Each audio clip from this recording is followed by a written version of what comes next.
This podcast is brought to you by Most Valuable Podcasts, saving your day from boredom with the best podcasting entertainment.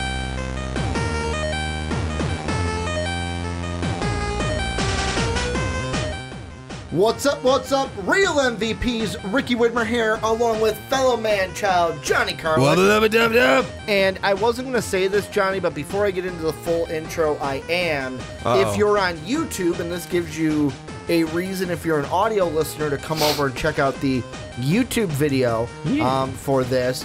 We have two new additions to our... Well, we had one new addition last week. Yes. That I decided is a very good enough addition to stay. I liked him in the centerpiece. We got the Green Ranger helmet. Very nice. Right here that Dave was very envious over. Oh, yeah. Last week. And then you have a new addition as well, something that you bought online. Thor Ragnarok helmet. Yeah, a little Thor Ragnarok helmet where at any time Johnny can just say, screw it, I'm going to take these headphones off and I'm going full Thor mode. Yep. And I'm going to put the Ragnarok helmet on. So we've got two new additions, that's how I'll say it, to our set piece here. But we're back for the Rick and Johnny podcast where we talk about everything under the two nerdy suns: TV, entertainment, movies. We talk about superheroes, comics. We hit everything, but don't confuse us with a graphic conversation coming later this year. But Johnny, jam-packed show. Jam-packed. I had to wear this shirt. Yeah, you did. For one reason. We usually have sandwiches. Today we're not making a sandwich. Then we usually have Marvel. More like an open face sandwich. It's an open face sandwich. Usually then we have Marvel shows where it's Marvel, Marvel, Marvel. This is one we have not done in quite a while. It is a full DC podcast here on the Rick and Johnny podcast. It is not. It is a full DC podcast. What we are looking at is really two big topics, and then we're splitting one of them into two to hit two separate areas. But the big news, the Batman, that whole script, the story, what we know a lot more things, and the big thing is Ben Affleck is out of the Batman. So first we're going to talk about who we could see, like the movie, and then who we could see being the next Batman, because that's the next thing we do when somebody leaves a role. Then the second topic, we're going to take that Batman discussion and kind of segue it into what it means for the future of DC movies now that we know what the Cape Crusader will look like in the next installment that he'll be in. And then we'll wrap the podcast up with some Birds of Prey. There you go. We got their teaser trailer. We're going to react on that short, it's what, like 30-second, 40-second trailer?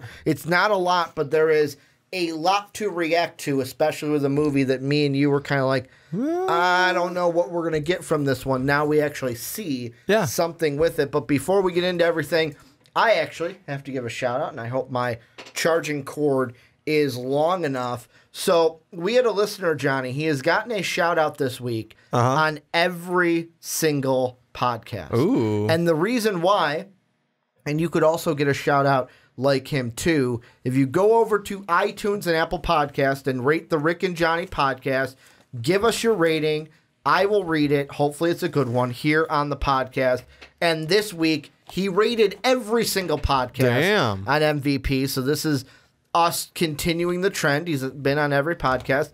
Sung Hyung, I hope I'm saying that right, 85, said awesome, 5-starred us, and said very good podcast on comics, movies, TV shows, etc. Smiley face. Damn. And as of right now, got a smiley face out of that one. We are the only MVP podcast to have a perfect 5 out of 5 on their Apple iTunes. Everybody else that I've seen for MVP is at a 4.5. Ooh. We are perfect, Johnny. So help us keep that perfect rating and give us a 5-star. But let's get into the first topic, and that is the Batman. We got a lot to unpack with this one, as we found out this week, according to Deadline, and I'll read it here from the article I have. Deadline revealed that WB has given Matt Reeves The Batman, as it is tentatively titled, a June 25th, 2021 release date. The confirmation of the date comes after Reeves teased the likely release window. The report also confirms that has long been assumed that Ben Affleck is leaving the role behind for a younger actor to take over. Casting is currently underway to find the new Bruce Wayne. And the thing I want to unpack from this is we know the story is written by Matt Reeves. We also know it's going to include multiple villains from the Batman Rogues Gallery. We obviously know it's going to be a younger Batman, as I just said, younger actor. But the third thing is Ben Affleck isn't done playing Batman. He's got, I believe it's 2 more movies on his DC contract, so we could still see him in 1 or 2 more. Another movie, maybe like a Flashpoint, like maybe if they do another Justice League and he's in that. Yeah, because here's the thing. Go ahead. Sorry, not to interrupt, but go ahead. But like they still from this one, I believe it's supposed to be a younger Batman. Yes. So they still need him for like if you have a Justice League, blah blah blah. If they finally get the Flashpoint out, they could just recast Batman after that. But you'll still have Bruce in there, maybe as some flashbacks with Thomas. You would need him. Well, not really. He wouldn't. Then he wouldn't get that. You would probably need the Ben Affleck one for like the beginning of Flashpoint. The ending of the Flashpoint. end. You can kick him out of the way. Kick him out of there and have someone else take over here because it changes the time. You can say it changes the timeline, makes the Batman a little bit different. Yes. You yes. could. Not saying you will. You have to. But you could also, if that's how it can be explained, where you recast him at the end. And that's an idea I've thrown out. I know. That's why I'm bringing it back up. It could just be also, no, this is a movie we're going to do with the Ben Affleck Batman. And yes, it's a movie that counts towards his contract. I don't know, like, if there's in the contract, I have to be in this much portion of the movie for it to work. Maybe not. But it could be as simple, hey, this is just going to be condensed to them. And when Barry comes back, spoilers for Flashpoint if you haven't read it. Or watched it. But when Barry comes back to his original timeline, he gives the letter to Bruce from his father, basically. And then you see the emotional scene of where Batman tears up. But they could do something like that. Not necessarily Flashpoint, but it could be a different movie, a Justice League movie. They could do a pair-up movie. Let's say they do like a Nightwing movie that has Batman in it. He could also be, let's say, in Birds of Prey, which we're going to talk about later since that's a Gotham movie. He could show up in a Suicide Squad movie. So, I mean... Which, I mean, he did in the other one. After credit scene, but still. Well, still, not just the after credit scene. He was in the Deadshot portion. You're right, he was. When he came to get Deadshot in front of his daughter.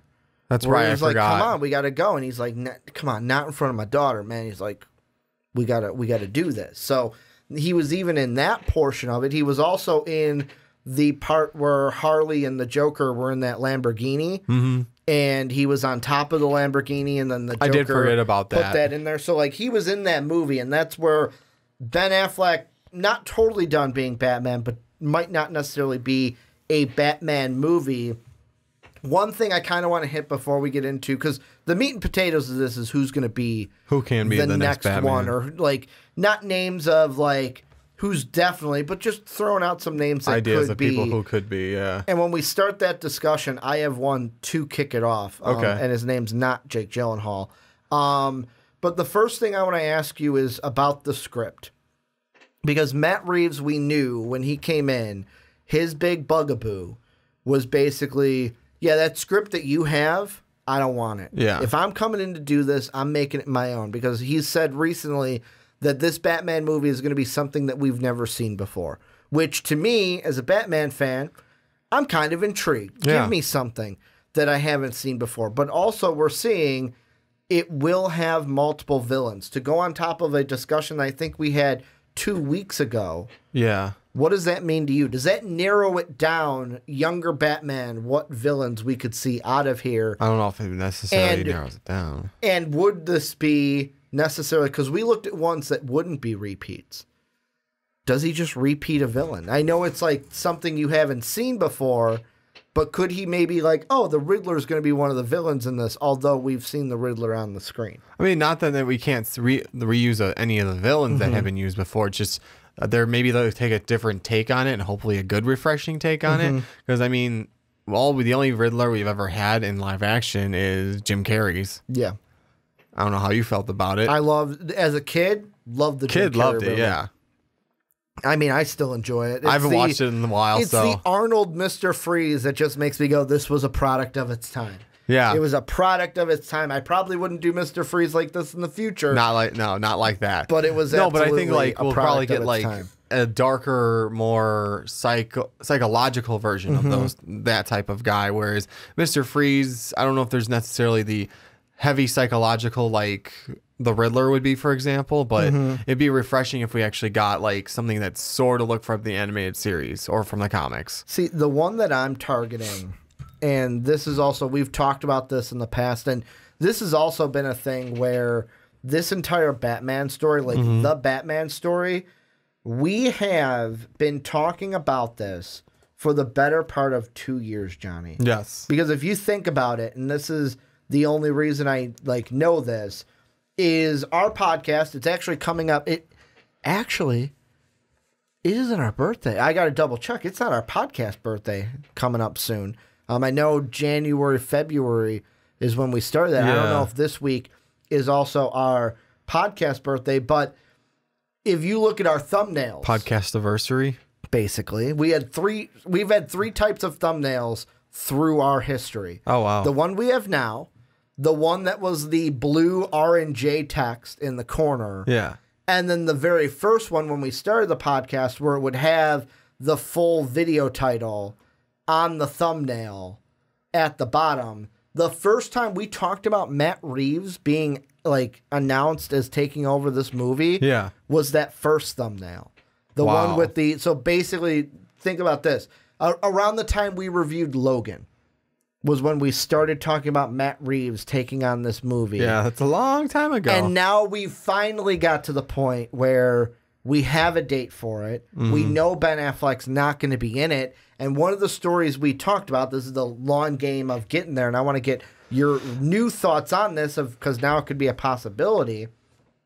Remember, we talked about Josh Gad, who at the time recently was LeFou in Beauty and the Beast. He has said he would love to play the Penguin. And Matt Reeves has also offered up that he loves Gad and is good friends with the actor. That is one where I see it's like, okay, think about the last time we saw the Penguin in a movie. Danny DeVito. Vastly different could just mean in that case, it ain't a Tim Burton movie, basically. Yeah. Because that was Tim Burton. That was like when you think of Tim Burton movies, it's over here in a corner. Tim does his own thing. They're usually good movies, but he's got his own style to those movies to where that is one villain that I'm looking at. I'm like, if WB can lock up Josh Gad for that role, that would be an interesting villain to go up against a young Batman, because then you could play the detective side of things and not the brute side of things. Yeah, that would be nice. And that would be kind of... I'm trying to think of how to describe it. It would be very different to have Josh Gad play it as opposed to the Danny DeVito version. Yeah. Because, I mean, I didn't dislike the Danny DeVito one. No, it was a great version. It was, but it would be interesting to see how Josh Gad plays the role now. Especially with just different acting styles and everything. Well, and that's the thing, too, where I mean... And different, like, one was I almost said Danny Elfman, but what's the... Tim Burton version compared to Reeves. Yeah, you're thinking composers. I did think composers, yeah. But I mean, that is even something that I think about, where it's like, because when they say, and I'm fixating on this a little bit, when they say vastly different, to me, that doesn't mean like, okay, this movie had this character, we can't use it. Yeah. To me, what it says is, what I think that Matt Reeves is going to go for is... Think of the Batmans that we've seen. Yeah. It's not going to be hokey or campy or jokingly like the George Clooney ones. Even the Val Kilmer ones. The Michael Keaton one, I believe he was the one that was Tim Burton. So it's not going to be like that either because it's not going to be Tim Burton. Yeah, exactly. But it's also not going to be like Ben Affleck and Christian Bale because both of those Batmans... More about brute force. Batmans, yes. Especially Christian Bale. After rewatching The Dark Knight recently, it's very much like... brute force and not a whole lot of detective work. Like the most detective work that we get is in The Dark Knight when he has to go to China to kidnap that one that one character that has all the money for the bad guys in Gotham. Yeah. With like, and working with Lucius with like the phone that has the sonar system, so you can see how the Navy gets out of evacuation situations, and having the plane with the hook. That was probably the most detective work. Even then, it's more gadgets than it is detective work. Exactly. And where this may be more on that detective side, hell, it could even be, if we're going younger Batman, who's to say we don't go with a so much green version of Batman to where he's freshly Batman Year One? Basically. Like, Batman Year One doesn't even have a relationship with Commissioner Gordon yet. Yeah. What would be cool is kind of, since they said multiple villains, Penguin and Riddler. One's more of like the crime bossy side, which is Penguin, and one is literally just there to outsmart the Batman. That's where you would need that detective side of things. And I feel like then you'd have to have him established, like, he'd be past year one, but he's still fairly fresh. Yeah, I'm not saying like, and that's for sure. I'm not saying like, oh, let's give him right away for sure. He's fresh. Oh no, I'm just saying though, that one, like, if you're gonna do that, you have to have him, because you have to have him like having solved a few crimes and all that, and then the Riddler would want to come up and say, I can outsmart him, and that's where that would kind of entail of wanting to challenge him. Where the Penguin could be already established, like an established crime boss in the world. Yes. Whereas you look at the Riddler, he could just be up and coming. Exactly. And also, I found it out. The Matt Reeves direct video, where we said Matt Reeves to direct the Batman, was on our first ever podcast. Oh my God. Think about that. This video posted February 14th, 2017. Wow. So really, our podcast anniversary, we're two weeks from it. Damn. So Valentine's weekend is basically this. The podcast after Valentine's or around Valentine's weekend, that's our anniversary. Aww. Technically, it's the 12th. Technically, we recorded on the 12th.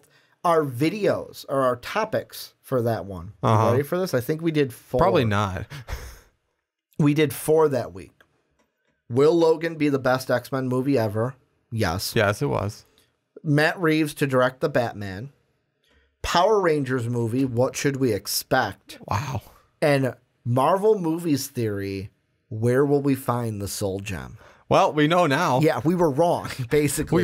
we were very hella wrong. And because we mentioned hella in that video, we were hella wrong in that movie. To be fair, who would have guessed that's where we would find it? Not in a million years. No. So here's what I want to segue into before we go into the greater discussion of this and segue into topic number 2.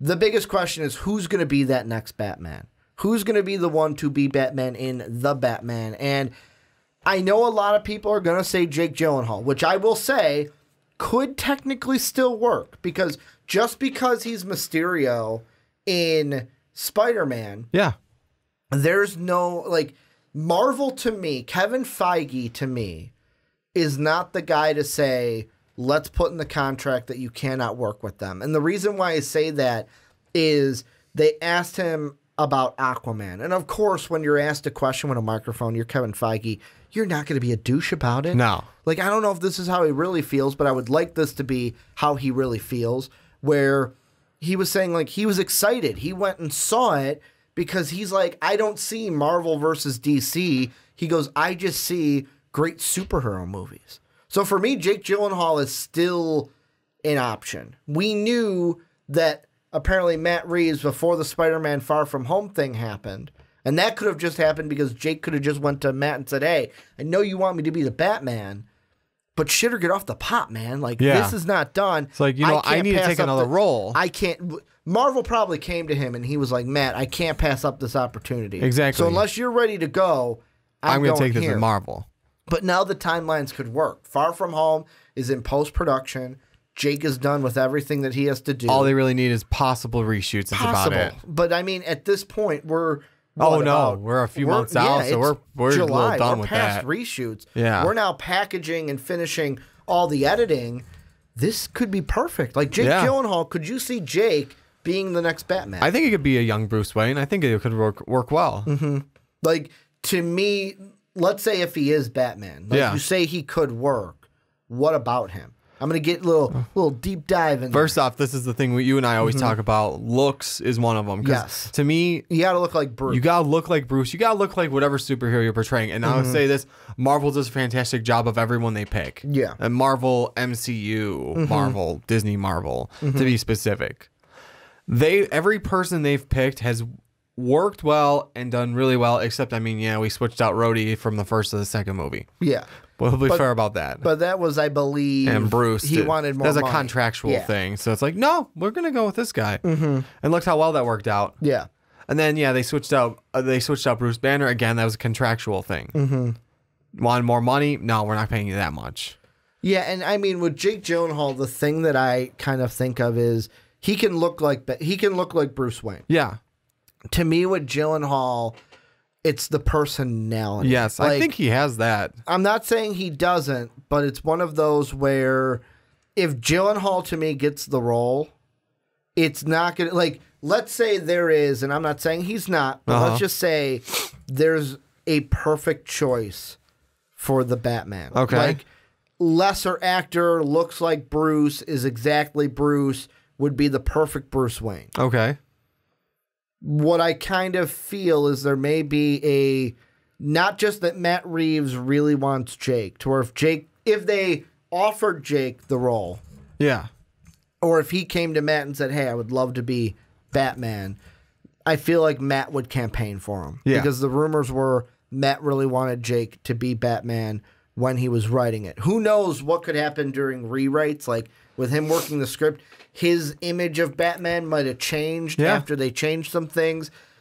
But that's one thing. Number two, it's Jake freaking Gyllenhaal. Like, that is a name where it's like, let's put that on the poster. Not to mention Ben freaking Affleck. Well, not Christian Bale. Not to mention, Jake Gyllenhaal hasn't, to me, been in a lot of movies that have, like, put his name out there again. He's going to be in Spider-Man Far From Home right before this. This is bringing his name back up. I mean, but overall, like, he's a guy that was everyone in Jarhead, or in, what was it, Jarhead or Jughead? The Marines video. Jarhead. Donnie Darko. Yes, is exactly. basically the thing that put him on the map. Yeah. And I'm saying, like, I other than, like, Jarhead was, how many years ago was that one? A long time ago. Yeah, so I mean, we were in high school, I believe. He's been, like, kind of flying low on the radar when it comes to him doing movies from what I can remember. You know what's also funny? Huh. If he did get the role of the Batman, him and his sister, who there is a feud, no, they love each other, but like on the Colbert Report, they were trying to play fun at maybe a feud. Yeah. Little sibling rivalry. What does Maggie Gyllenhaal have on Jake? What? Jake's never been in a Batman movie. Maggie Gyllenhaal has. What'd she play? She was Rachel in The Dark Knight. She was Rachel. That's her? Yeah. I didn't know that. I didn't know she was Maggie Gyllenhaal. No, she died. Spoiler. But spoiler, how many years later? Like 11 years later. But yeah, spoiler, she dies. But she was in The Dark Knight. I didn't realize Jake that. Gyllenhaal has never been in a Batman movie, I believe. But yeah, there's one. I mean, he might win that one at that point if he plays the Batman. Yeah, he'd be Batman. But there's two in my head after looking at pictures and different actors that I think for sure one looks like Batman. The other one I think could work. This would be going really young Batman because just to the actor's age. Yeah. He would be closer to Dave's age, a month younger than Dave. But if we were in high school, we would be in the same high school as this actor, Nicholas Hoult. Do you know who that is? You should know who that is. Not offhand. Hank from First Class, the Beast. Oh, really? Yes. I look at him and I go, okay, with the right haircut, with the right kind of suit, not with the short hair that I'm looking at now. That would totally not work as Bruce. But looking like if he grows his hair out a little bit, has it styled the right way. Yeah. I think he could look like Bruce Wayne, a very young Bruce Wayne, and he would be my pick if we're going more towards that greener Batman, where it's like, hey, I'm very young. I'm still kind of learning the ropes kind of I'd almost think to maybe see if he can do a little bit of stubble too then, just to kind of Because he had really like a really young looking face. Yes, and he was clean shaven. yeah, I don't know if that to me Which would work. would not bother me. It could, yeah, it could work too. I would almost just to give him like, make him look a little bit like he's actually in his late 20s type Batman. But I mean, we could be going like young 20 or mid 20s Batman. Because the one thing I'm going to pull up really quick is because he was in Mad Max. I don't remember what he looked like. Okay, so all right, no, he wouldn't like. What was his name again? In Mad Max, he was the guy that was like completely bald, no facial hair. No, what was his name again though? Nicholas Hoult with an Hoult, and Holt. So yeah, the Mad Max one probably would not work, but he is one that like I looked at and I was like, you know what? I liked him in First Class. No, I could see him as it now. Now I can see think of his face better.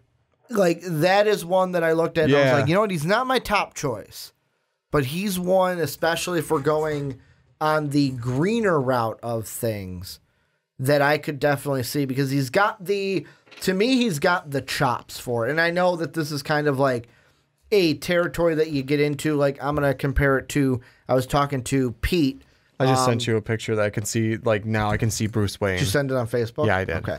I could see him as Bruce Wayne with this one. Pete about this with wrestling, where he said the one thing that kind of annoys some pro wrestlers is the fact that people who have never Yeah, that would that would make them look like Bruce Wayne right there. Suit, little bit of stubble on the side, little bit just the stubble hair with the mustache, parted right in the right spot, exactly, and combed sideways, exactly. And the thing is, like that is one where it's like, yes, I could see him being a young Bruce Wayne, but like I was saying, Pete said where wrestlers, some of them get annoyed when it's like, you've never bumped in the ring, you've never done what I do. How are you going to critique what I can do? Where I will say this, I have never acted professionally. I am not a professional actor. No. I've done minor acting, if you could say that, and like minor plays in high school, but nothing on the level where he is at. So that's what I want to say before I say what I'm going to say is that he's been in big movies, Mad Max,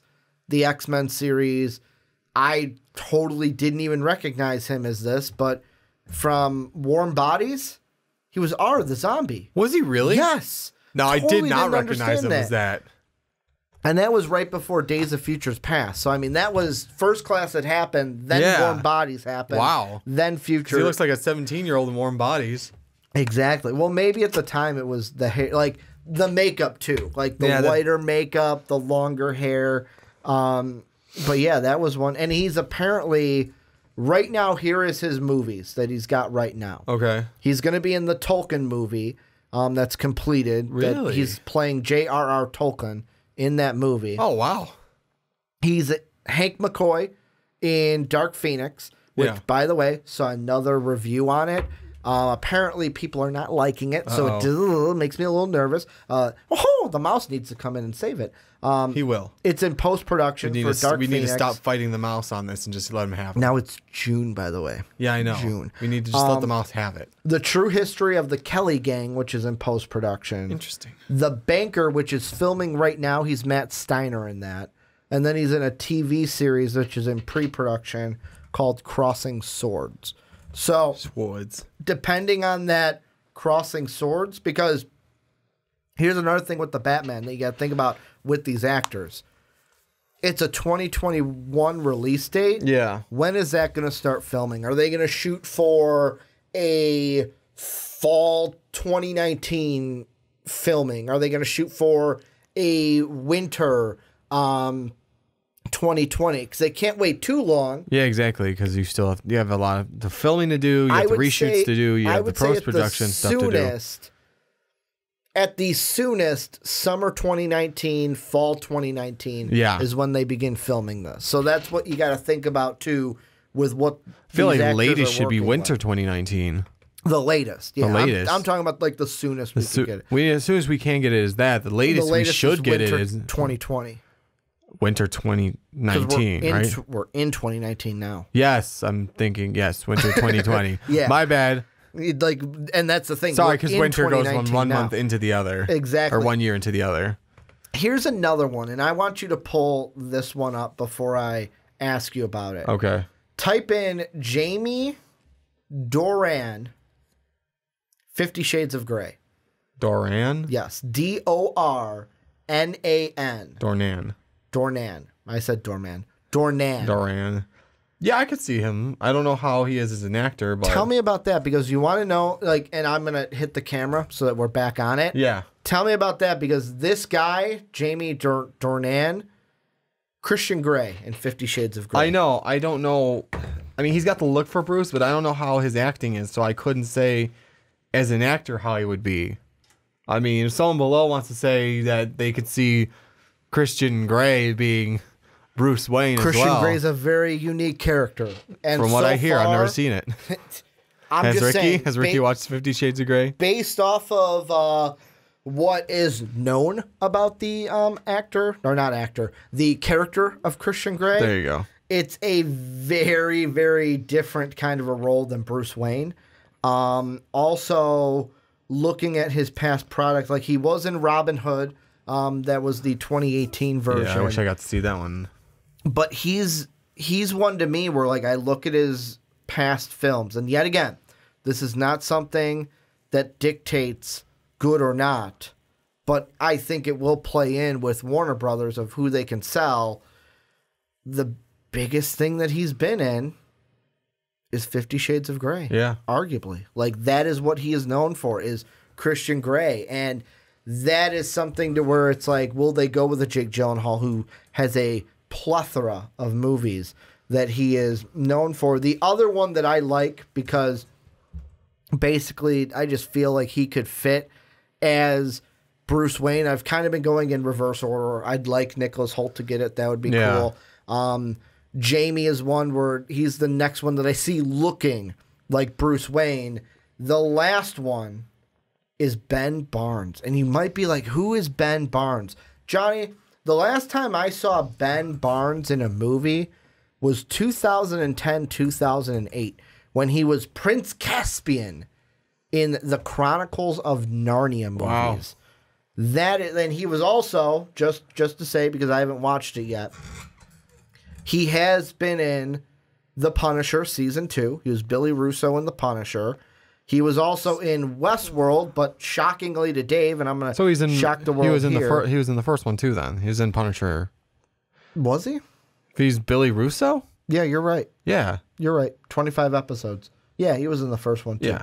So he was Billy Russo in The Punisher, and then Westworld are the two latest things that he's been really known for. But the last movie that he did, actual like movie, Seventh Son in 2014.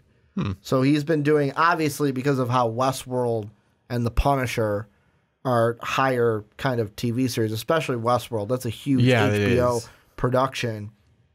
And he's been in that since 2016. Do they look at somebody who hasn't done a movie but it has his name out there? In 5 years. It might be hard because, like I said, the reason that Jake Gyllenhaal will have a bigger name if they were to get him, for example, is because he'll just have been in a Marvel movie. Exactly. And his name will be kind of like from plateaued to shot back up to like, oh shit, Jake Gyllenhaal was in this and this. Yep. Like, yeah, you got the people that remember, like you brought up, and I know he's in Donnie Darko, but how many years ago was that? Exactly. It was, and then I know he's also in Jarhead, but again, how many years ago was that? When you're not acting as much, your name kind of starts to slip under the radar, and you get when the name's brought up, oh yeah, I know who that is. But if you were just in a movie, it's like, oh shit, he was just in this. It's a little bit different reaction. So you kind of want someone that's been in stuff lately, so their name is still kind of up there. But like, if you can get Ben Barnes, if you can get him. We're missing something like this. I mean, he wasn't, like I said, like you said, not Ben Barnes is in The Punisher. Movie, by the way. Brokeback Mountain. We're missing his biggest movie in Brokeback Mountain. Maybe I was trying to avoid that one. The thing that broke him in 2005 I know. was Brokeback Mountain. Broke him in or broke him? What do you... You caught that. No, what really in 2005, like that was his big movie. But... this is just to list off the last few movies that he's been in. Yeah. So he's going to be Spider-Man Far From Home, Velvet Buzzsaw, which is a good horror thriller that's on Netflix. The Sisters Brothers. He was in Stronger, which I believe that was the boxing film. Let's see. No, Southpaw was the boxing film. Nightcrawler, which was another horror movie. I forgot about Nightcrawler. End of Watch, which was the cop movie. He was in Prince of Persia, Sands of Time. He was in Zodiac. Jarhead was 2005. Wow. So it was Brokeback Mountain and Jarhead were in the same year for him. And then he's also been in Donnie Darko and Bubble Boy. Oh, yeah, Bubble Boy. 2001. I forgot about Bubble Boy. So, and the thing with Jake Gyllenhaal and why he'd be my number one is he's painting a broad brush. Yeah, I can do a lot of different roles. I can do a little bit of horror. I can do a little bit of superhero. I can do a little bit of this. And the thing I want to ask you... I can do a little... I don't want to necessarily call it psychodrama, but Donnie Darko I would consider a psychodrama. And imagine this. We've talked about it before. I don't know if Matt Reeves is going in this direction. It could be, going back to that something we haven't seen. Yeah. What if they're going to make this Batman movie a horror movie? Could be. I've talked about that before. It's a topic that I've really wanted to talk about. We talked about once because like it was actually out there like, oh, we might make this Batman one a horror movie. Yes. I know we've had on the shelf like an actual topic for painting that movie out. But like if you're going to go with those horror aspects, which you could go with in Batman, Batman can have drama in it as well. And obviously it's a superhero movie. Yeah. I think Jake Gyllenhaal, unless he blatantly says no, or they don't offer him the part at all, I think he's locked up for it then. But otherwise, my dark horse would be the one I want to see. Go with a greener Batman. Yeah. Give me Hank McCoy as Bruce Wayne. I got one that would be interesting. Go ahead. What would you say about Kit Harington? Interesting. Yeah. Very interesting. I wouldn't hate it. I would not. I'd like to see what he can do with that. He would have to get rid of the Jon Snow accent. I know. He would have to go, and that's the thing where voice coaching comes in. Yeah, I'm trying to think, because he's British.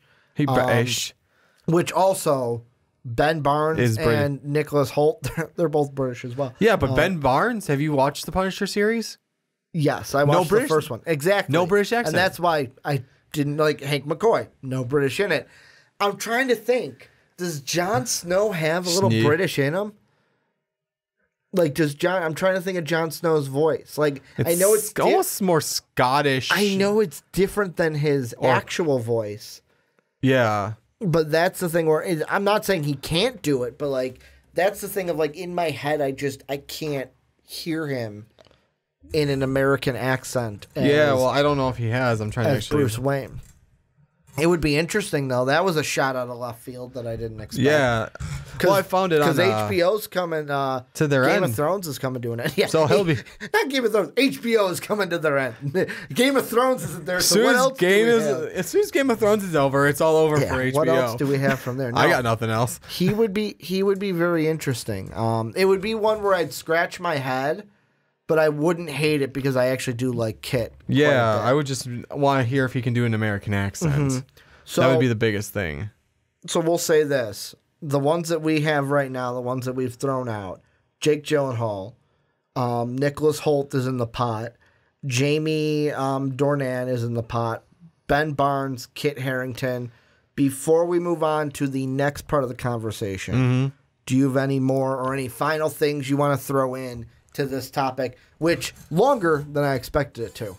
Yeah, no, I really don't have any other ones right now. I just saw a few. You listed like half the ones I was going to bring up. Okay. So. Well, I got one more for you. I forgot to ask you about this one. This could be really quick here at the end. The big one. The actor who has already thrown his name into the conversation. Could we get Nick Jonas as the next Batman, Johnny? Make him Terry McGinnis. Terry McGinnis or Dick Grayson. Yeah, one of the two. He's a little too baby face. I looked at that and I was like, this isn't a Disney production, right? Disney is Marvel, right? Yeah. You know that, right? That they do that Marvel thing over there.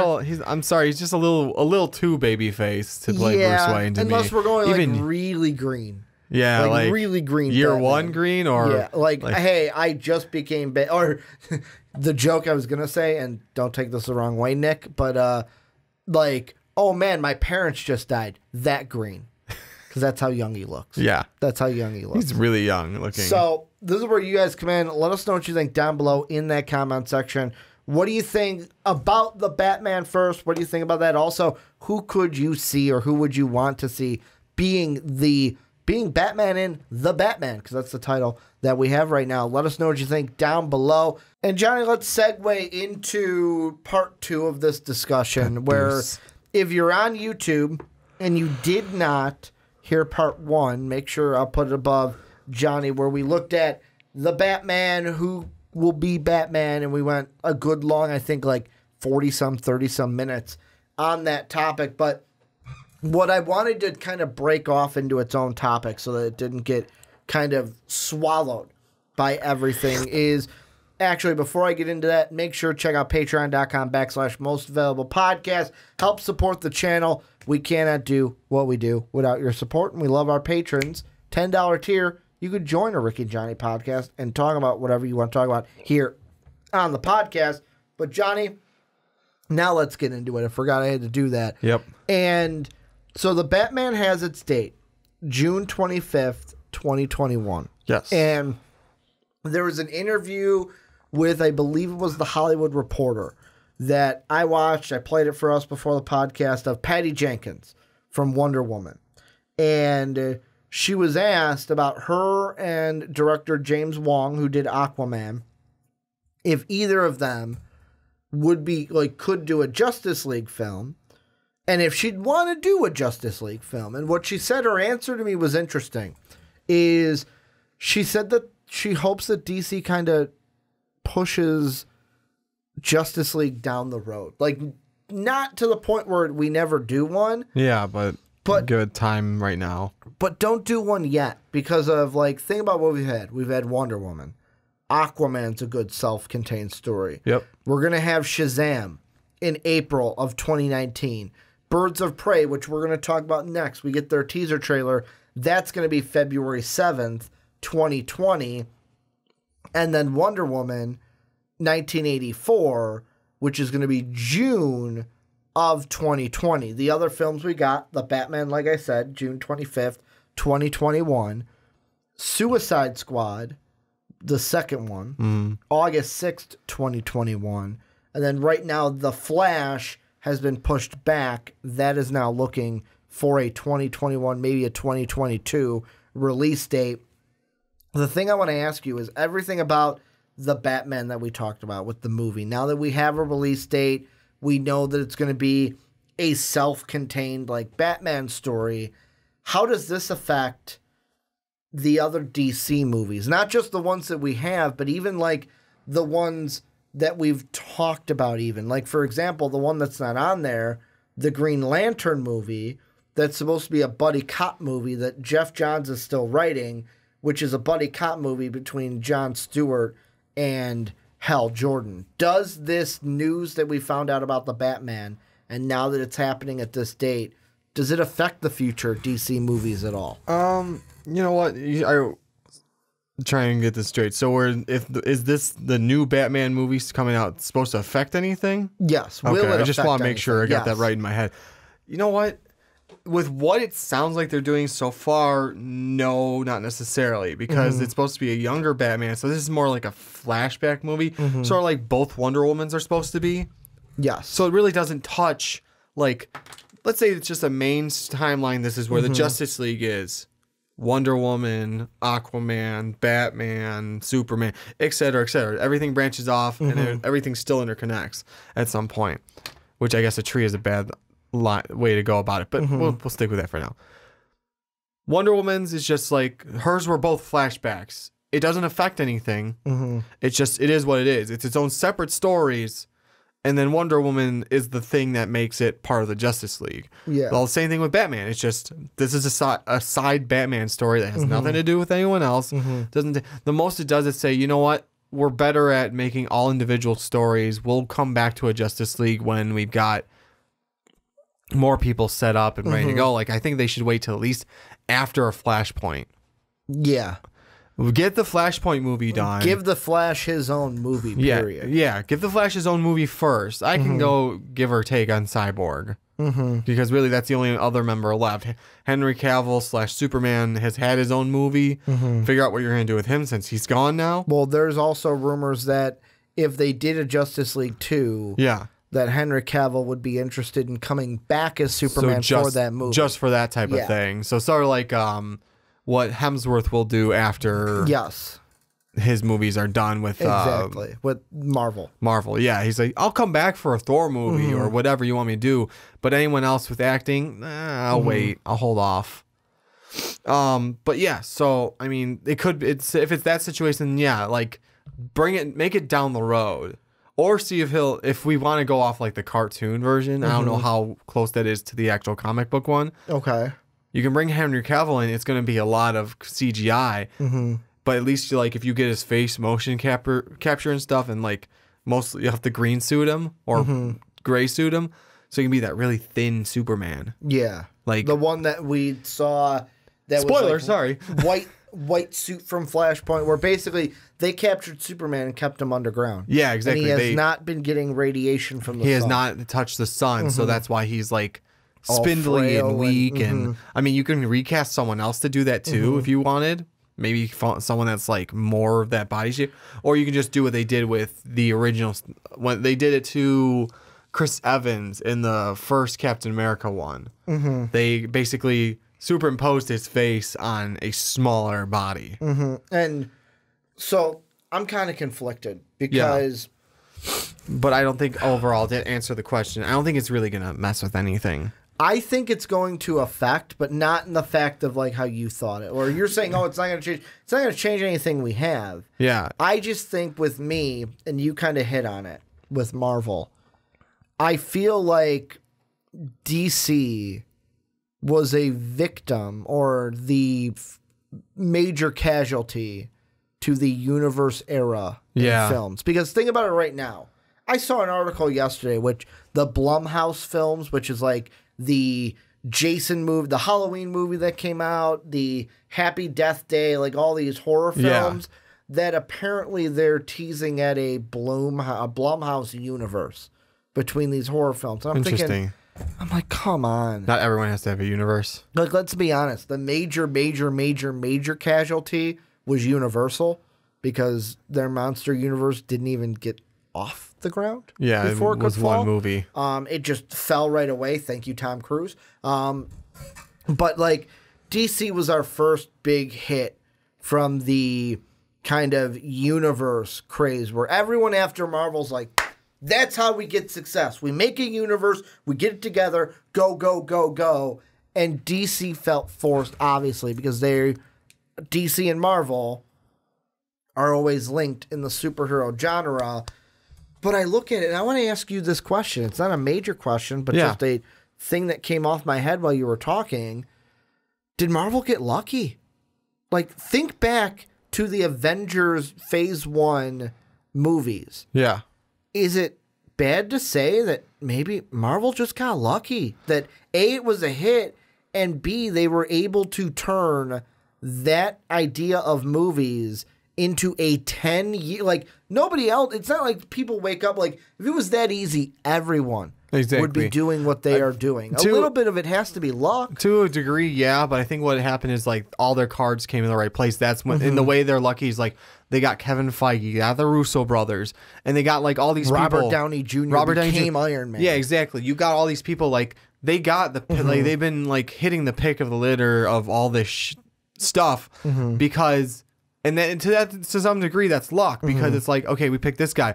And it all worked out because they made a 10-year thing out of it. Yep. They found their formula of what works. And guess what? They didn't just keep remaking that same exact formula. The basic, like, rudimentary part of it, the skeletal frame of that formula is still there. but we changed shit inside of it so that it's not all the same thing all the time. And that's what happened with Marvel. DC kind of became its own casualty because it tried to catch up with Marvel. It should have figured out its own path of that. I think popularity plays into it as well. It does. Think about this. I'm going to compare it back to DC. Yeah, go ahead. Iron Man and Cap. Arguably the biggest two actors right now, I'm going to say, in the MCU. Yeah. You've got Robert Downey Jr., you got Chris Evans. And look at their characters before a Marvel movie came out. Yeah. When that Iron Man movie was coming out, the biggest thing I know for me, I'm more of a DC guy, but like for me, it was like, I know who Iron Man is, but like... I know of Iron Man. I'm not expecting a lot out of this. It's an Iron Man movie. Like, what else could it be? Whereas a Batman movie, it's like, holy shit, here's a Batman movie. Here's what I expect. Yada, yada, yada, yada, yada, yada. Like, here's all the list of things that I can see. Same thing with Captain America. All right, let's see how this Captain America movie is. Superman movie comes out.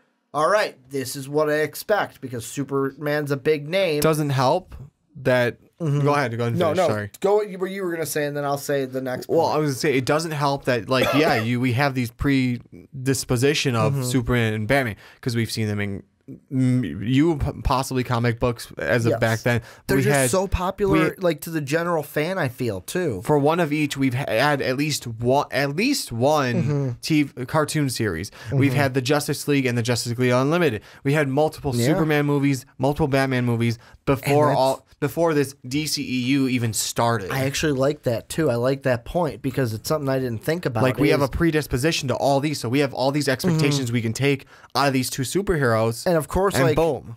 we were both born in '90. Yes. So that kind of puts you where we would be, where we grew up. Yeah.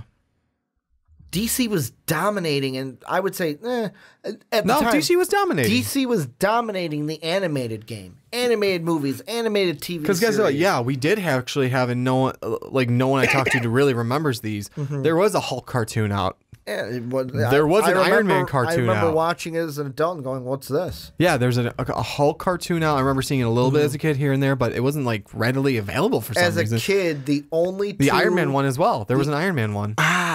Am Iron Man. Ching! Such a 90s intro. I am Iron Man. Guitar solo. Basically, that's what it is. But the 90s. Really, to me, there were only 2 Marvel animated series that I had to catch, and you could name them both. Spider-Man and X-Men. Spider-Man and X-Men. That was it. Yep. Like, those were the only 2. Whereas on DC, you had Batman the animated series, you had Superman the animated series, you had Justice League Unlimited, Teen Titans then, as we went into the 2000s. God, I'm trying to think if there was probably more that I watched that I just don't remember from DC, but like that alone beats out 2. And like Spider-Man and X-Men were amazing. I love those. And on top of that, you had the non-Marvel, non-DC Dragon Ball Z trying to compete with them. On top of that, you had on Fox, which was also with the Spider-Man and X-Men, the Power Rangers, which was competing with all that, but really that helped out X-Men and Spider-Man because it was on Fox just like they were. But DC was dominating. And the thing I'm going to pull it back in is Iron Man and Cap. There weren't expectations coming. No, they're not. If there were, they weren't huge. Because think about the last 2, or just this. Think about the biggest DC heroes right now in movies. Right now, it's going to be Wonder Woman and Aquaman. 2 heroes that have who had no expectations coming in. First off, Aquaman was a joke. Let's be completely honest. Everyone who knew Aquaman at that point, they turned him around. Aquaman, but I'm saying like even before Justice League, like Aquaman's like you look at the Big Bang Theory and like the Halloween costumes. Oh, you're Aquaman, ha ha ha. Ooh, ooh, Aquaman, ha ha ha. Aquaman's been a joke. So that already sets up the expectations to where when you go into that movie, you go, holy crap, Aquaman's kind of cool. It's fucking awesome. Like the thing I was talking to Pete, and you weren't here for this. Dave and I were here, but I'll relay it to you. Yeah. Because you were watching the movie with us. He was like, he just asked us, he goes, did your theater cheer out loud when Momoa broke into the submarine. And I was like, yep, there were a couple ladies in the back who were like, get it, Aquaman. He's like, okay. He goes, was not expecting that. No. Did not expect that to happen at a superhero movie. No. But that's like you said, they've changed the character. Wonder Woman. Where that movie, no expectations, because like, yes, there are people out there that are like, Wonder Woman's my favorite hero, but overall there was no real expectations. Plus, we were so low after BVS to where we needed something to pull us out. And now I would say Wonder Woman and Aquaman are your Cap and Iron Man right now. And is that a problem for the DCEU? Does it need to be Batman and Superman? It doesn't. I honestly, to go with what you have and work with that.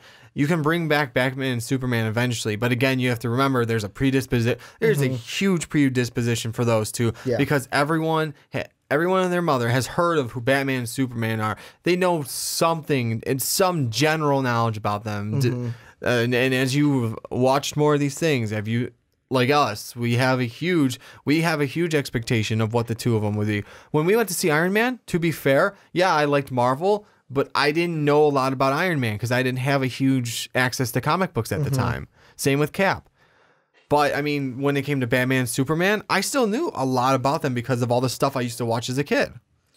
So like that's the same with Wonder Woman and sort of with Aquaman. Aquaman's a little bit different because we have this predisposition. Oh, he's kind of a, pardon my language, he's sort of a pussy. Yeah. He's sort of a bitch. He's sort of a joke. Wonder Woman, you didn't really have, like, it was kind of the same as Iron Man and Cap. But like, even look at, and I'll throw Dave into this. Yeah. Why Dave wasn't happy with the DCEU Flash. Because in his head, he has an image of what the Flash is. And that's what's going to happen. That does not fit his image. And see, that's going to happen with certain fanboys. Like for example, I knew more about Wolverine than any other X-Men or any other Marvel characters that were like not mainstream. Arguably got lucky with Hugh. I got lucky with Hugh Jackman. Well, I was happy with it. Fox got lucky that Hugh Jackman turned into what he could be. Exactly. Because like if Hugh Jackman doesn't fit that role like a freaking glove. Yeah. Like think about all the Batmans we have. Has any of them fit Batman like a freaking glove? I would leave that one up to you. I would say no. None of them have fit like to me, because you can talk about the Wolverine side. Yeah. But to me, and I know the voice isn't it, but the like demeanor is. Yeah. To me, the quintessential Batman will always be BVS, or not BVS, BTS, the animated series. Because the Kevin Conroy Batman, and I'm not saying the voice has to be exactly the same, but just the demeanor of Batman, where yes, he was strong, but he used his detective skills and he was very savvy and he had like that soft-spoken voice that was like, but really it was also, and here's another dynamic to Batman that Christian Bale hit, whether or not you like the voice was its own, of should Bruce have to change his voice as Batman?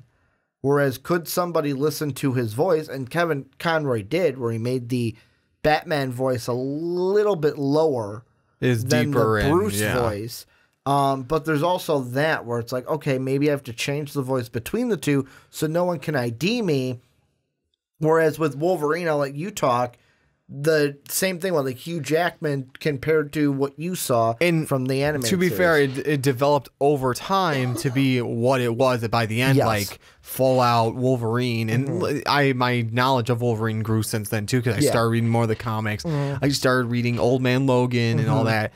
And that's the thing is, his demeanor as it went through the movies turned more and more into Wolverine, to where he had the savage side, but he also had like the soft side and the caring side, but also tried not to show it because of how much he was hurt over the years. He pulled all those parts into it. And yeah, the first one was like, oh, this is really cool. Scott.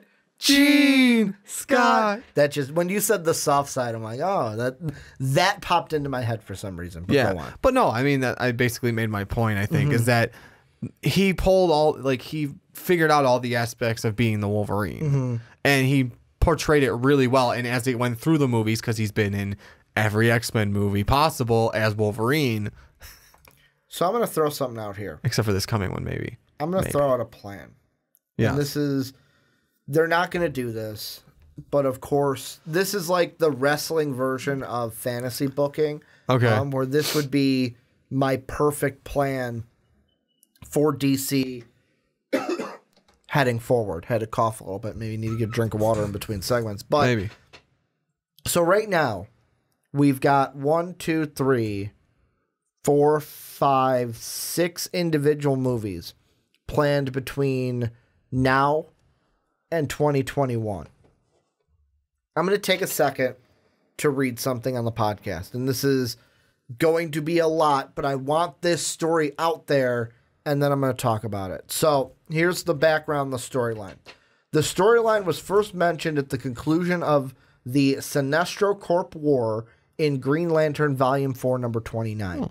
As the war between the Green Lantern and Sinestro Corps reaches its climax, the 4 Green Lanterns of Earth, Hal Jordan, Guy Gardner, John Stewart, and Kyle Rayner, are told by the Guardians, Gantlet, and Said of the Blackest Night prophecy. According to the prophecy, the 2 existing corps would be joined by 5 new ones, each driven by a specific emotion and empowered by a specific color of the emotional spectrum, leading to the War of Light that would subsequently destroy the universe. John says the prophecy has its origins in the story Tigers by Alan Moore, which touches on the rising up of the Guardians' enemies, the Weaponers of Quad, ranks the Solid City and the Children of the White Lobe, the destruction of the Green Lanterns, and shows how Hal Jordan, Sinestro, and Mogo dying. Both Jeff Johns and Ethan Van Sciver have said that Blackest Night is the 3rd part of the Green Lantern event trilogy that began since Rebirth. The reason why I read this was, here would be my plan. Okay. And this is if DC wants to do what Marvel has done. Okay. Like, not exactly like, yes, let's do exactly that, but the idea of, because in comics, we have these events, Secret Wars, Blackest Night, these like big events that go, they span different comics. They span over a long couple graphic novels. Yeah. To where this is a full series. This is an event that we were going with. Flashpoint was a little contained into one. So that's why that would be just its own movie. But here's what I would do. Okay. Keep the solo movies going. But with when you start the Green Lantern Corps movie, make that the beginning of something bigger where you're not announcing it. It's not like, hey, we're going to do this trilogy. No. You use that movie to show us Hal Jordan and to show us the John Stewart. But you can also at the end show us Sinestro. You don't need a second movie to have them go against Sinestro. You could just have Sinestro. We know who Sinestro is. Mention him at the beginning. He finds the power ring at the end, or the yellow ring at the end. They fight at the end of the first movie. Mm-hmm. And what I would do is your next Justice League type thing would be throughout these separate movies. Maybe it's just the Green Lantern movies moving forward, and then some individual movies, the Blackest Night storyline. Because when you get to the actual Blackest Night graphic novels, that's everybody. And of course, that is something that it's really big.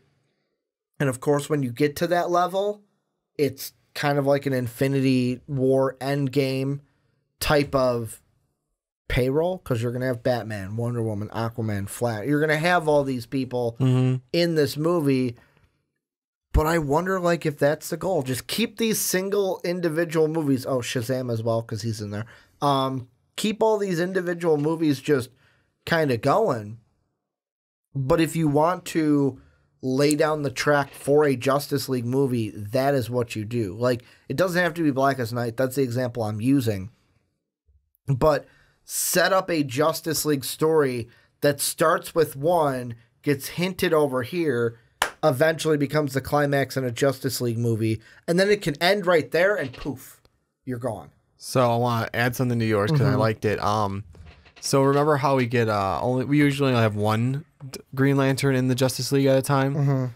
The way to kind of separate the two, Jon Stewart, and have a buddy cop, and then at the end they kind of split, fighting Sinestro, but also kind of wrapping that not Jon Stewart, Hal Jordan gets kind of like taken over or whatever happens to him with Parallax. Okay.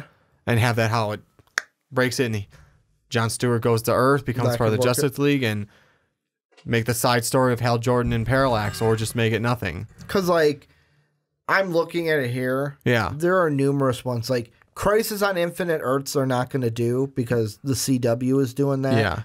Yeah. Blackest Night's interesting. I throw that out, but, like, you could even do Sinestro Corp Wars. Yeah. But that could be, like, a Green Lantern contained story, and then it goes into Blackest Night that brings out the Justice League. I'm trying to look here for some more of them.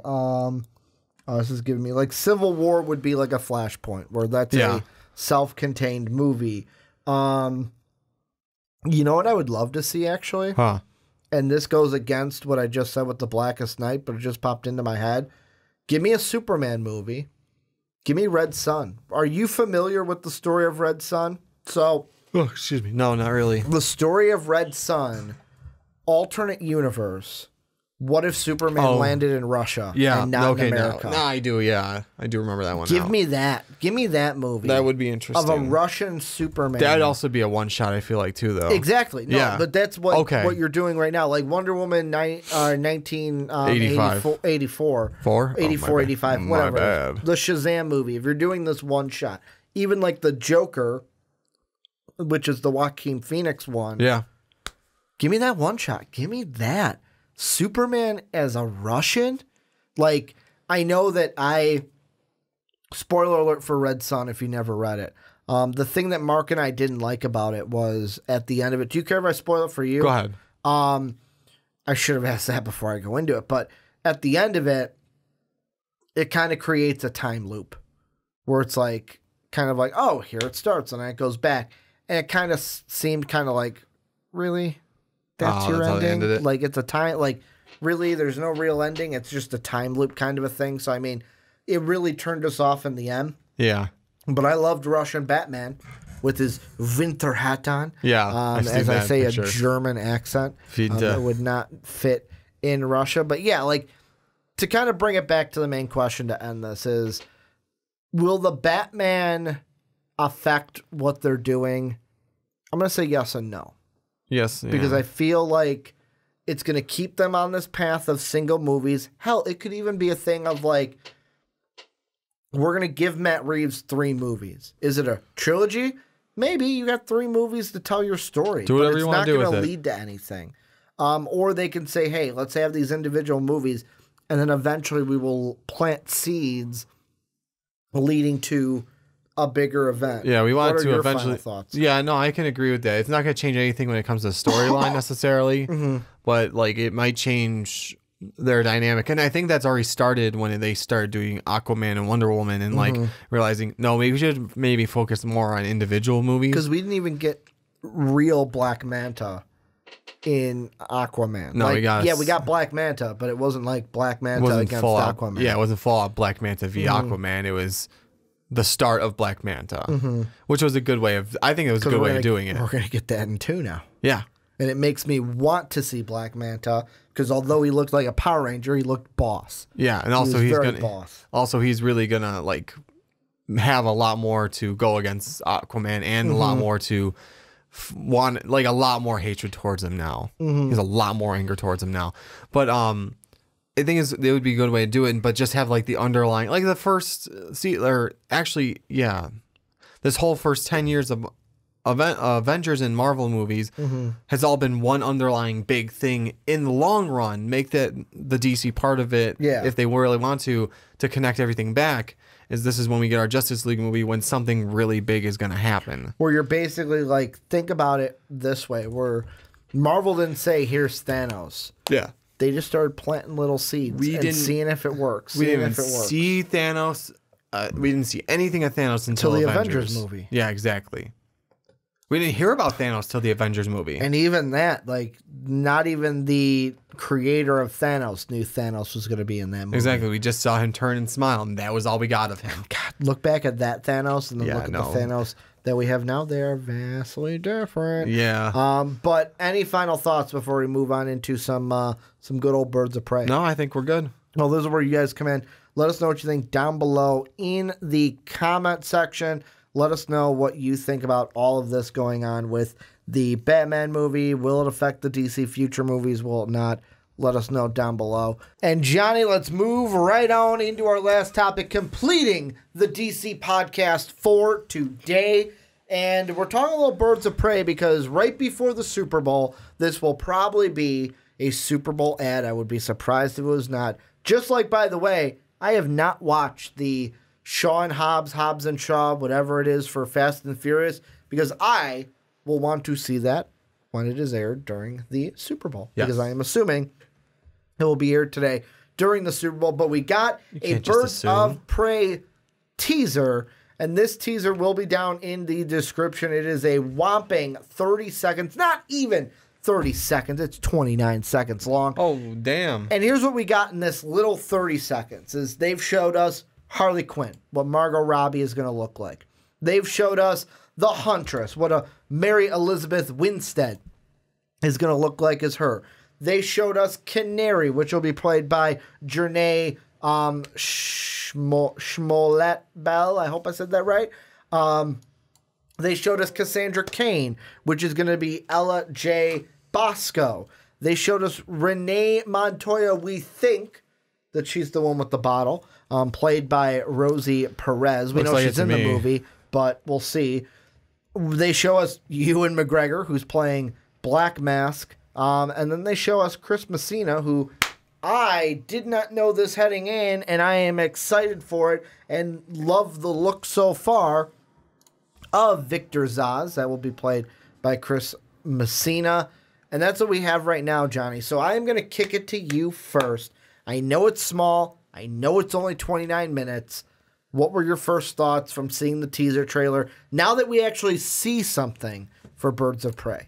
You know, I'm trying to look through the teaser trailer. The first thing is like, who the fuck is everyone? Exactly. Because they're flashing through it so quickly that it was hard to tell, like, because that's what the first thing you and I do. And thank God I found the IGN article we're looking at. Yeah, where they did the hard work everyone and took screenshots for us. Yeah, no, that was nice because then we get to see who everyone is. The first one I was thinking, like, well, obviously, like you're trying to figure out, oh, okay, that's Black Canary, and I really think that's still who was drinking from the bottle. You do? I do think so. You obviously see the Huntress because you see the big sign of long coat with a crossbow. So it's like, oh, that's the Huntress. Who else? Who the hell else could it be? They obviously just show Margot Robbie as Harley Quinn. No hiding, like no saying, like giving you really quick shots. No, she's at the very beginning blatantly and very at the end blatantly because you get the Harley Quinn. She's the selling point. Yeah, she is. Well, let me see. You get the start of it is the Harley Quinn shoes and the hammer, right? Am I correct on that? Yes. Okay. And that's where it just all starts. And then she's at the very end where she is just in the whatever that costume is, very bright pink shirt and whatever. Oh, you're talking about at the end. At the beginning and I thought you were talking about something else. She starts it and she ends it because that's like you said, she's the selling point of this so far. Because if you look into it, you're like, oh, Ian McGregor's in it. Damn, like I mean, you and I at least because he was. There's a reason why Margot Robbie is also a producer on this movie. Oh, there you go. This movie is for her. Like this movie is her character's movie. That's true. This is our Harley Quinn movie. But here's the thing I'm going to say. I don't know if the bottle is the Huntress. And the reason... No, I'm not saying the Huntress. Black Canary is what I was saying. You know... I think it's Black Canary. Okay, no. I would say... No. What I was going to say... Yeah. I'm gonna say, oh, it's hard to tell. It is. I'm still gonna say no. Really? But it's a harder to tell no. So I was gonna say no for the Huntress because the hairstyles are different. Yeah.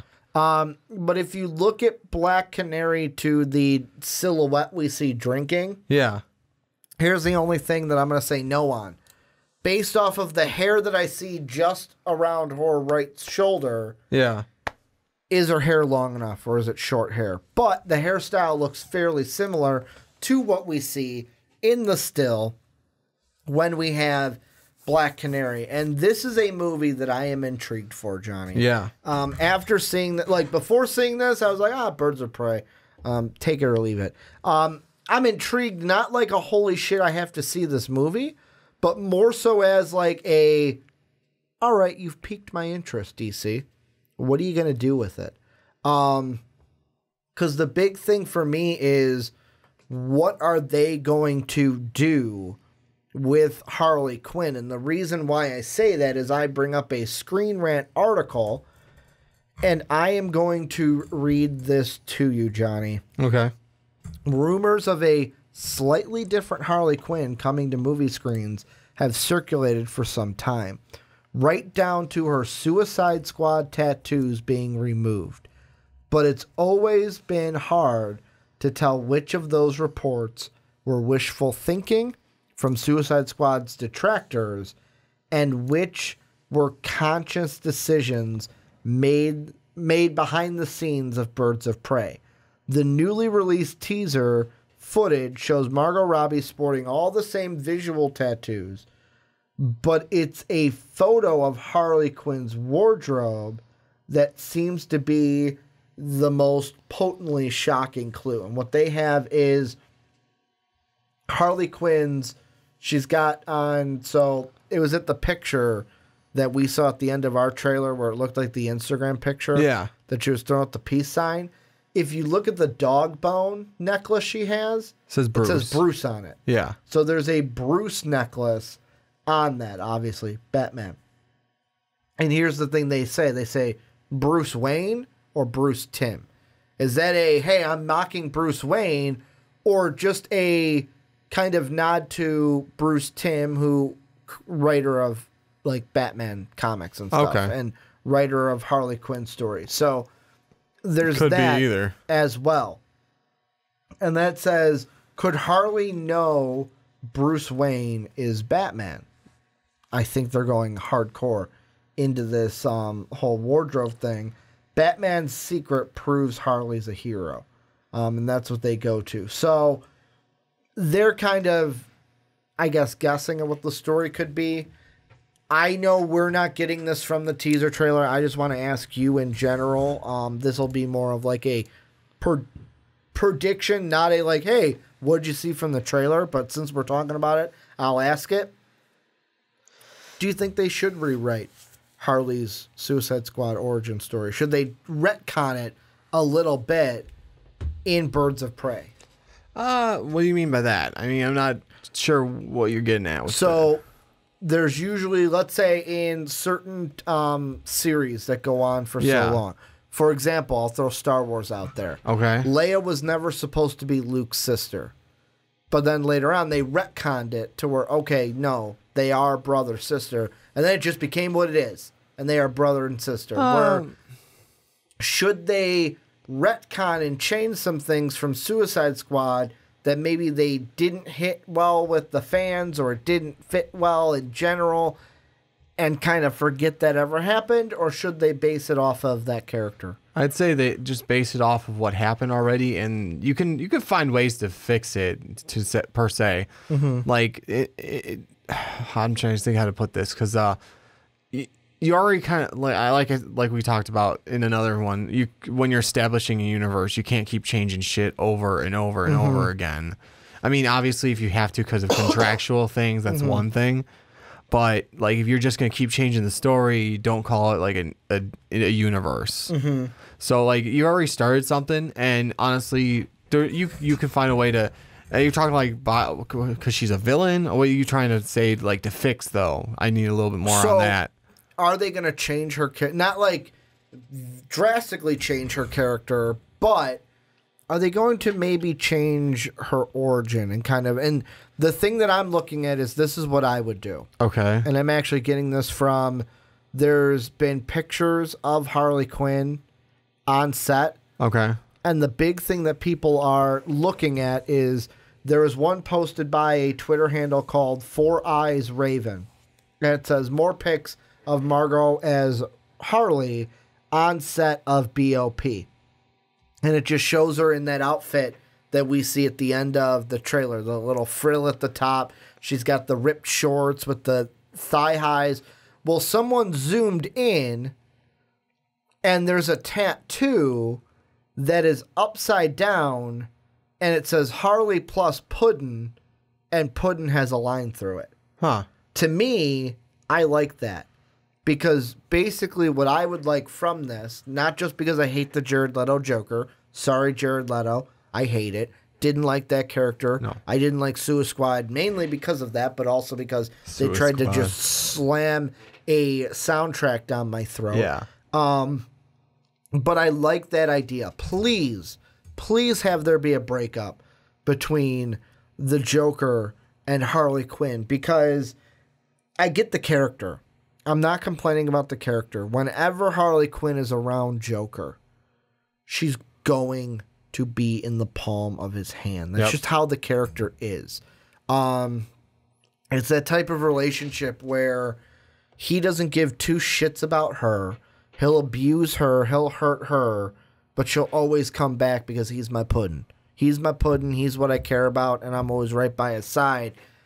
I would love this. Make it kind of an anti-hero kind of Harley Quinn where it's like, yeah, I'm still a bad guy. Like, you can still play into that line from Suicide Squad, but we're bad guys, where she took the little bag or the purse out of the broken window. But she can be an anti-hero. Yeah, I'm a bad guy, but hey, I'm doing this good thing once, and I'm helping you out here. Maybe it's because she meets the Huntress, but it's the Huntress also kind of an anti-hero in the DC. And then Cassandra Cain, who obviously was Batgirl, was obviously on the hero side. I know in the comics she's also gone to the villain side as well. That's a lot to unpack, and I'm just going to kind of push that box towards you. Would you like a Harley Quinn Joker split up, or for sure, do you want them together still? No, I want them separated, because again, it's just like I didn't like the Jared Leto Joker. I think we need to kind of, if we're going to retcon anything, retcon that. Just get that out of here. I don't need any part of that in my... Just get rid of it, please. Get rid of it. I will pay billions and billions of dollars for that to happen. Build a wall around it. Build a wall around Jared Leto. But Jared, remember, don't think back to my last speech. I don't want you going through the wall. You just stay there within the little confines of that wall. It'll be okay. It'll be okay. We're going to build a wall around Jared Leto and make Jared Leto pay for it. It's fun mocking Trump, right? It's fun. But, I mean, the one thing I will say, and to get away from Harley Quinn a little bit, you know whose character I am very, very intrigued to see? The Huntress? What? The Huntress? No, not the Huntress. Black Mask. Yeah. All we see is just plain old Ewan McGregor. And that's the thing I like about a teaser trailer. It's like, oh, he's Black Mask, but he doesn't have the Black Mask get up. So we're going to get to see that happen, which will be cool. Exactly. I really hope so, at least. Also, I want to know how crazy Victor Zsasz is going to be. Yeah. Well, I wonder if they're going to, in the series, have him shave his head eventually. Whoops, as I pull the headphones off. I mean, he could. He could. Right He doesn't now, have he's got to. that short blonde hair. That little crew cut almost. Yeah, I'm not saying he has to, but it would be kind of cool to see the progression into full on Victor Zsasz bald. And do you think he's gonna have question? Do you think he's gonna have any tallies marked on his body? Maybe he takes off a shirt and we see on his chest. I would like to see that. There's some he's starting to begin that. Yeah, I would like to see the start of that. So he's got a few of them on him, but not it's filling up already. Maybe a 5 tally right here and a 2 of them over here, just in random spots. Here's another question I got for you. You might not have an answer for this, but I'm gonna ask you anyways. Usually don't. So me and you had a little bit of a discussion before the podcast after we watched this, And yet again, after the IGN article, I do not have an answer. And I want your kind of put on your best Batman cowl and get super sleuthing on this one. Wrong Batman, but okay, we'll punch our way through. You didn't say which one. But you're going with you're not even Christian Bale. You're going with the college humor Batman. Harvey Dent. Can we trust him? Can we trust? No, we can't. But here's the thing. There is one still where I don't know who we are talking about. And that is the still of a female figure in blue shorts or blue pants with a big golden buckle, yes, a yellow top, and a baseball bat. Is that Harley Quinn in different attire? Is that Renee Montoya, but we're seeing not the top of her head? Is that it's not Cassandra Cain because she has the cast on? Yeah. Is it somebody else that we haven't seen? Your thought, I believe, is are you still sticking to that's Harley Quinn just in a different outfit? As of now, yeah, because she's got the Harley Quinn bat. Mm-hmm. And that could be because, who knows what that could be about. It could be a change in costume. Mm-hmm. It could be someone else, but I don't know who it would be. That would be the question. Mm-hmm. And like, why does she have Harley Quinn's bat then? I'm looking right now. I'm looking through the IMDb page. Because also, don't forget, there's that initial beginning scene where it's Harley Quinn's feet in like the Harley Quinn shoes with the hammer. But then like most of the rest of the scenes that we actually see her, she got like that pink top, pink overalls, and whatever the hell that's considered on her arms. I don't know what you call that. But we never saw shredded sleeves. We never saw her shoes in there. You're right, we didn't. So it could be that that's just what she's wearing on the bottom, but I don't know. I don't know. I think here's what I think of it, and you guys are not going to like my answer to this. It's not Harley Quinn, but I don't know who it is. I don't think it's Harley Quinn.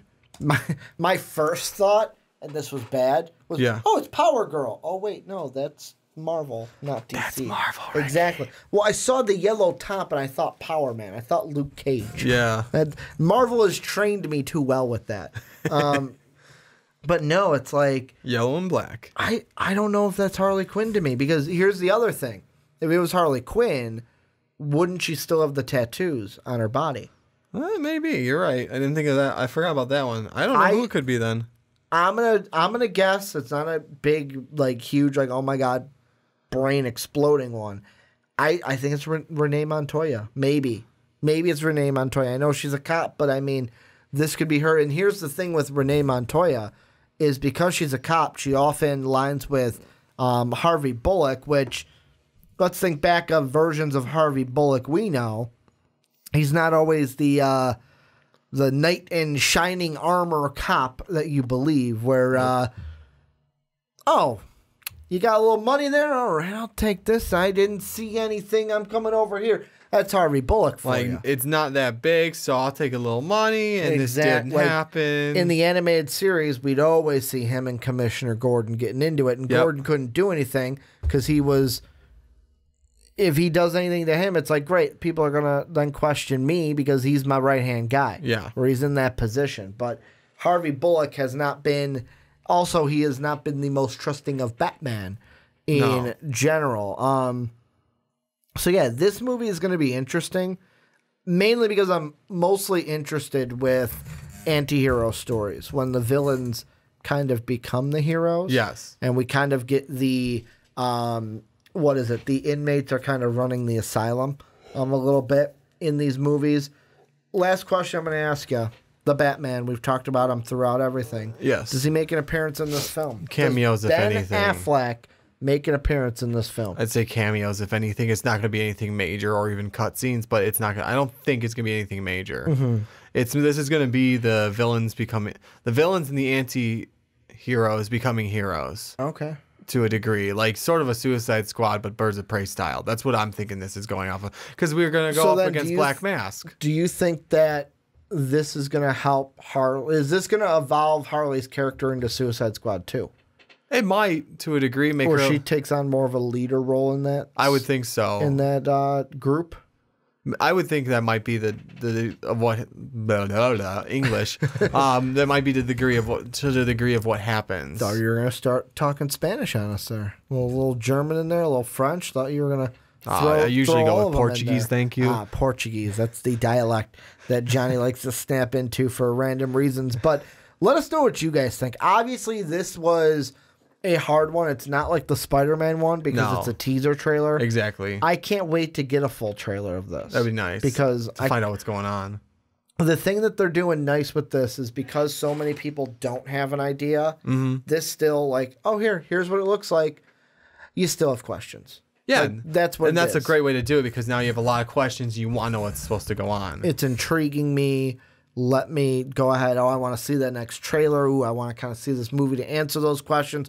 But let us know what you guys think down below in the comment section. Also, let us know what you think about that Batman movie. We talked about that. If you're on YouTube, make sure to go and check those out. Also, make sure to support us on patreon.com/mostvaluablepodcast.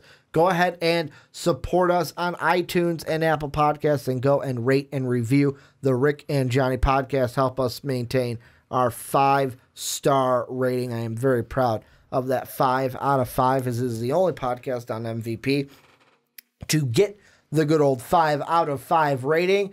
And am I missing anything? Oh, Twitter @MostValuablePod. Go ahead and follow Most Valuable Podcast for all your MVP needs. Want to thank you guys for watching on YouTube. Want to thank you guys for listening on podcast services around the world.